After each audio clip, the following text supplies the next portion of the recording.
Ladies and gentlemen, this is your lucky day. Welcome back to the Jimmy Tingle Show. I am Jimmy, and I am so thrilled to be doing this show, first of all. I'm having a blast talking to a lot of my friends, a lot of the people I've worked with over the years, and today is no different. Today, my guest is David Lavalley.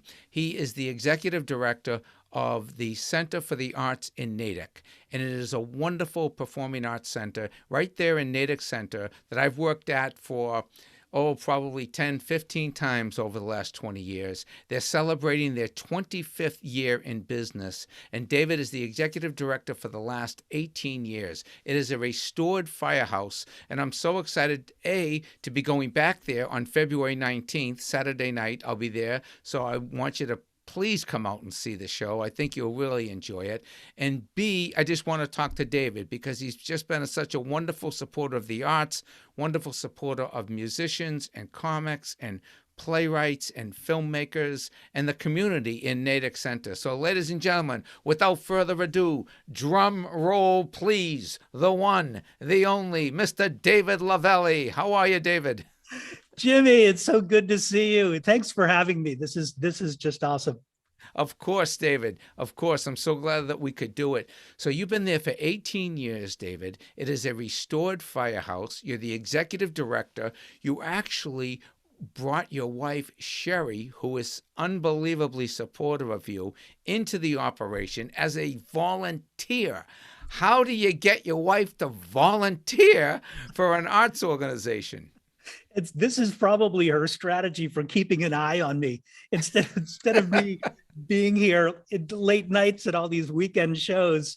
But actually, Sherry loves the arts as much as I do. She's a big fan of music and comedy. She comes to a number of performances, and her major contribution here is that she has been training and recruiting all of our volunteers, all of our event volunteers for many, many years. So they aim really high. They try to do the best job that they can to make it a great experience for people. But I owe that all to Sherry. She's been great. Well, she has been great, and so have you. And every time I'm there, every time I played there, the last, like I said, over the last 20 years, your volunteers are superb. They are so enthusiastic. They love the shows. They're working the bar. They're working the door. They're working the ticket booth. They're helping to sell CDs and DVDs after the show. It's one of these establishments that you can go in, you can have a drink, plenty of seating, very comfortable event, very intimate. It holds 250 people, so it's not overwhelming with the crowds. There's parking in the area. There's parking behind the venue, and then there's parking on the street. There's always plenty of parking. It's a great place, but those volunteers, they really make a difference, don't they?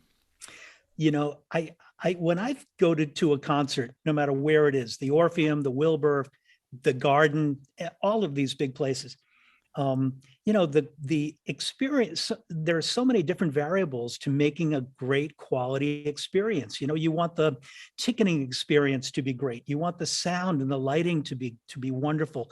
You really want the artist to give you the best performance that they can. But all of these ingredients add up to make a great event. Our kind of our mantra is, we're small space, but we're going to create a big experience. So the volunteers are such an important part of making that happen. Their interaction with the patrons to make them feel warm and welcome, to be polite, to be respectful. It's a very important part of what it is that makes TCAN. It really is. And I have to say, when you say you want to make the artist comfortable, your dressing room is nicer than my house. The dressing room that you afford me, young Jim Tingle, in the basement of TCAN is awesome. There's a couch, there's a refrigerator, there's places to hang your clothes. I mean, we have a nice house, but there's no refrigerator. There's no refrigerator in the Tingle condo. I kid, please. My wife will never watch this. No, but it's just a very accommodating and welcoming venue for both the audiences and the artists. And the other thing that I love about it, of course, to take an old firehouse that was, I don't know if it was condemned, but it was going to be destroyed in the town of Natick, and the artists and the community rallied, and the town was able to save it, and they got some investors apparently, and they were able to renovate it and make this wonderful performance space. So that's just very cool. So when you're in that building, you're in a historic building right there in downtown Natick, correct? Yeah, I think that makes a big difference in terms of your enjoyment of the experience. There are some venues that it's all white sheetrock. It looks like the indoors of the inside of a condo. This has a history to it. You look around the room. I'm here now, and you can see these bricks that have been here since 1875, when the place was built, not long after the end of the Civil War. So this place has a lot of stories to tell. When this firehouse was first built, there were horse-drawn fire trucks where the harnesses would drop down on the horses and they would exit out the fire doors. And, over time, it was too small. It was not usable as a working firehouse any longer. But we were so fortunate to buy the building from the town. And then through the support of so many donors, renovate it twice. Once in the main stage, but the second to create a movie theater. Yeah, it's very, very cool. And what they do, and this is very innovative, like the tickets to my show, I think are like $24, $25. But if you pay an extra $10, ladies and gentlemen, at the intermission, they let you slide down the pole that the firefighters used to slide down. You slide right down the pole and onto the stage. And then you go back to your seat and get another drink. So it's a little interactive experience we do at the Center for the Arts in Natick. But David, so tell me, I'm also so impressed with the programming that you're doing, because we just came through this pandemic and you have actually upped your game. I mean, it's incredible. You have kids shows, you have classes, you have kids comedy. I should take one of your kids comedy classes, because I never studied comedy. I just do it. You have theatrical events, theatrical classes, and the community has rallied around you. Is that correct? Yeah, our community programs have evolved over time. I think in the early days, back 25 years ago, in 97, 98, community programs was pretty much 100% of what TCAN did. And in those days, TCAN was in this little 70-seat storefront in Natick Center. Once they purchased the building and renovated it, and now we have 270 seats, you need to do different kinds of programming to put people in those seats, obviously. So that's where we would present someone like you, Jimmy, or the Smithereens or Rickie Lee Jones. But the community programs have always been a core part of what we do, and we'll continue that. But we're evolving that.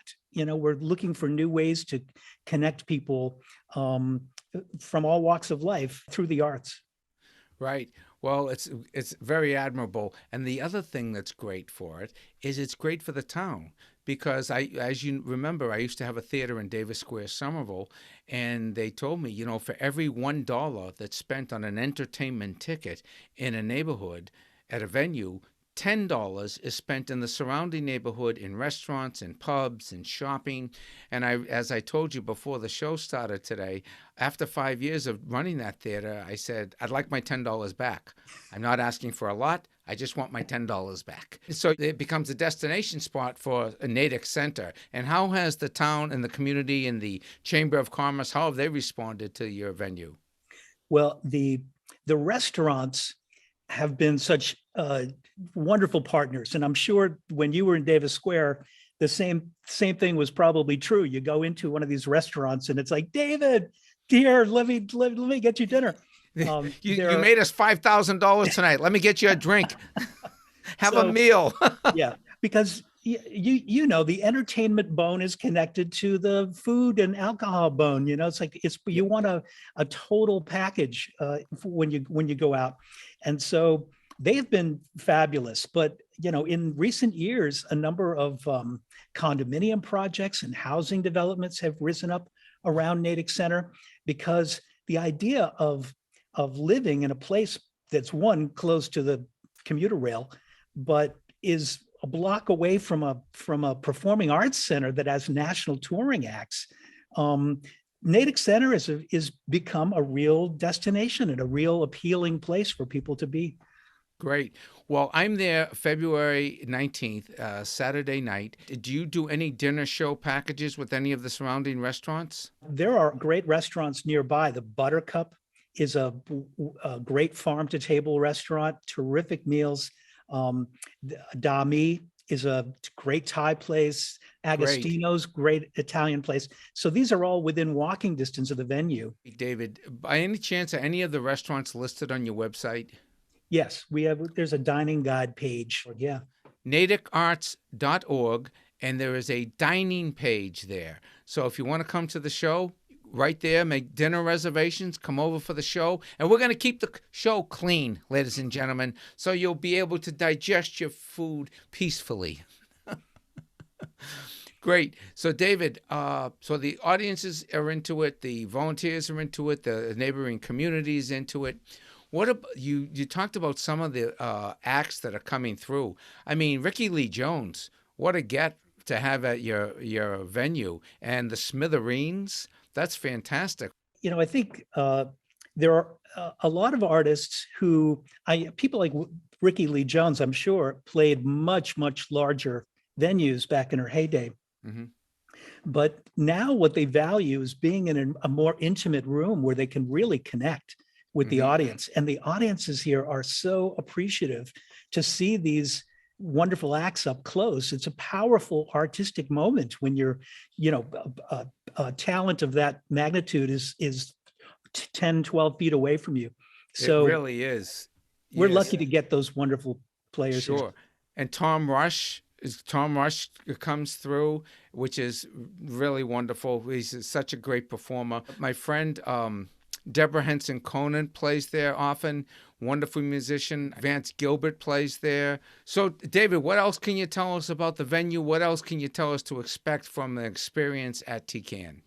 I think the staffing, which we've talked about in terms of the volunteers and my wife, and the quality of the performers we have are really the main ingredient. But, when I go to a show, I'm very picky about the sound. I'm very picky about the lighting. I really don't want any distractions between what the performer's doing and what I'm experiencing. And we, over time, have been fortunate to install just some incredible sound and lighting gear, state-of-the-art equipment, so that the experience is top quality and really competes with any other venue in the Boston area. Over the pandemic, we were also fortunate to get a grant that allowed us to install video cameras. So now we have 3 remote-controlled video cameras that allow us to do live streams or to record a performance and do a bit of editing and then make it available. We have one online now with a fabulous guitarist by the name of Tommy Emmanuel. It's already, we premiered it on December 11th, which was only, 7 weeks ago at this point. And it's already received 75,000 views on YouTube. It's just, the quality is top notch. His performance is off the hook, but definitely worth seeing if you haven't seen it. Well, that's great. And also you added a film dimension to the venue. Tell me about what you're doing with film. Yeah, so when we first renovated the firehouse, we didn't have enough money to really do anything with our second floor. It's a 2-story building. And it was our attic for years and years and years. And it's such a gorgeous space. It has all of these giant wooden trusses that are visible. So you really get a sense of that architecture of the 1800s. But we didn't know what to do with it. Anyway, we launched a capital campaign and managed to raise close to $2 million to renovate that space as a movie theater. So now we have a second venue. It's 120 seats, and we have a 25-foot screen, full surround sound. We worked with Boston Light and Sound, a major supplier in the Boston area of that high-end movie equipment. And we're showing first-run feature films and the Oscar shorts and great documentaries. And so it's a great art house cinema type of idea out here in the suburbs. That's fantastic. You know, David, I'm going to hit you up right now. Maybe you could show my latest documentary, Jimmy Tingle's 2020 Vision, Why Would a Comedian Run for Office? It's been rejected by HBO, Netflix, Showtimes, Comedy Central, Hulu, hee haw, ha ha, ho ho. It's been rejected by all those, but TCAN might run this film and give the people the opportunity they deserve in this country to see Tingle on the big screen. Well, I'm sure if we wrap that up with a personal appearance, it could probably happen. So, well, I look forward to it, David. I can't wait to get there on February 19th. Ladies and gentlemen, it's a great venue. And if you can't see me there, you can make a donation. You can make a donation in the link. There is a link in our chat.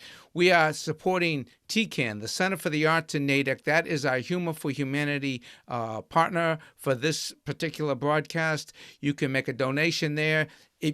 There's two ways to help. You can buy a ticket to the show on February 19th. That helps me, and it helps David and the Center for the Arts in Natick.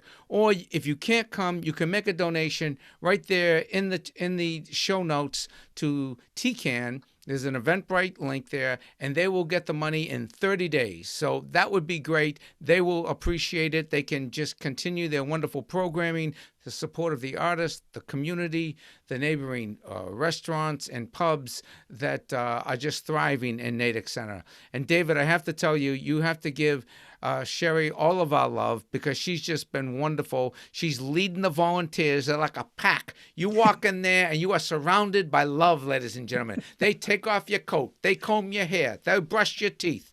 They walk you to your seat. They get you a drink. Sometimes they pay for the drink, ladies and gentlemen. This is how generous the people at TCAN are. But it's a lot of fun. It's a great venue. I can't wait to get there on Saturday night, February 15th. I hope you folks can join us. But if you can't join us for our show, please check them out. And the website again, David, is? natickarts.org. natickarts.org. And if you really want to help them out and help yourself, become a member. Become a member of TCAN. You get discounts to all the shows. As a matter of fact, if you become a member, you can get a discount to the Tingle Show. Not a bad deal, okay? Not a bad deal. A volunteer takes your coat, sits you down. Did I say that they bring you food to your seats, David? Did I tell them that? They bring you food to your seats. So you can sit there, you can eat, you drink, and they don't even charge you for this. This is the type of hospitality that you get at the Center for the Arts at Natick. David, it's great to see you. My love to your family. And thank you so much for all the great work you've been doing for the last 25 years. Thank you, Jimmy. I'm looking forward to your show. Me too. Thanks again. I appreciate it, man. Thank you. My pleasure. Bye-bye.